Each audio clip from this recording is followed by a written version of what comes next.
வருகின்ற 4ஆம் தேதி வரை பாதுகாப்பு கருதி வாக்கு எண்ணும் மையப்பகுதியில் ட்ரோன்கள் பறக்க தடை. வருகின்ற 4ஆம் தேதி வரை பாதுகாப்பு கருதி வாக்கு எண்ணும் மையப்பகுதியில் ட்ரோன்கள் பறக்க தடை விதிக்கப்பட்டுள்ளதாக கோவை மாநகர காவல்துறை அறிவித்துள்ளது. தமிழக சட்டமன்ற தேர்தல் கடந்த 23ஆம் தேதி நடந்து முடிந்தது. கோவை மாவட்டத்தில் கோவை வடக்கு, கோவை தெற்கு, சிங்காநல்லூர், தொண்டாமுத்தூர், கவுண்டபாளையம், மேட்டுப்பாளையம், சூலூர், கிணத்துக்கடவு, பொள்ளாச்சி மற்றும் வால்பாறை ஆகிய 10 சட்டமன்ற தொகுதிகள் உள்ளன. இந்த தொகுதிகளில் பொதுமக்கள் வாக்களிக்க 3540 வாக்குச்சாவடி மையங்கள் ஏற்பாடு செய்யப்பட்டிருந்தன. இந்த மையங்களில் மொத்தம் 3540 வாக்குப்பதிவு எந்திரங்களில் வாக்குகள் பதிவானது.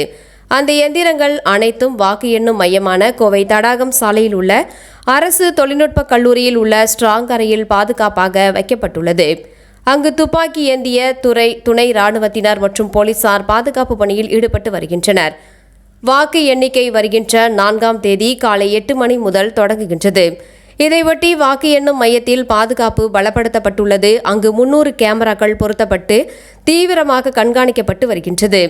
இதை தவிர துணை ராணுவத்தினர், வெளி மாநில போலீசார், உள்ளூர் போலீசாருடன் இணைந்து பாதுகாப்பு பணியில் ஈடுபட்டு வருகின்றனர்.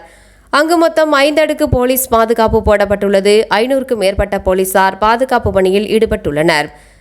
இந்நிலையில் வாக்கு எண்ணும் மையத்தை சுற்றியுள்ள பகுதிகளில் ரெட் ஜோன் பகுதியாக அறிவிக்கப்பட்டுள்ளது. அங்கு ட்ரோன்கள் பறக்க தடை விதித்து கோவை மாநகர காவல்துறை அறிவித்துள்ளது. இதுகுறித்து காவல்துறை அதிகாரிகள் கூறும்போது, கோவை மாவட்டத்தில் உள்ள 10 சட்டமன்ற தொகுதிகளில் பதிவான வாக்குகள் அடங்கிய வாக்குப்பதிவு எந்திரங்கள் தடாகம் சாலையில் உள்ள அரசு தொழில்நுட்ப கல்லூரியில் வைக்கப்பட்டுள்ளது.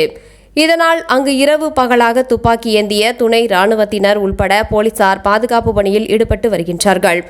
இதன் காரணமாக அந்த கல்லூரியை சுற்றியுள்ள சாய்பாபா காலனி, இடையர்பாளையம், வெங்கடாபுரம், கோவில்மேடு, வேளாண்டிபாளையம், பூசாரிபாளையம், சீரநாயக்கன்பாளையம், வீரகேரளம், பிஎன்புதூர், ஆர்எஸ்புரம், வடவள்ளி ஆகிய பகுதிகளில் ரெட் ஜோனாக அறிவிக்கப்பட்டுள்ளது. மேலும் மேற்கண்ட பகுதியில் வருகின்ற 4ஆம் தேதி வரை இரவு ட்ரோன்கள் பறக்க தடை விதிக்கப்பட்டுள்ளது.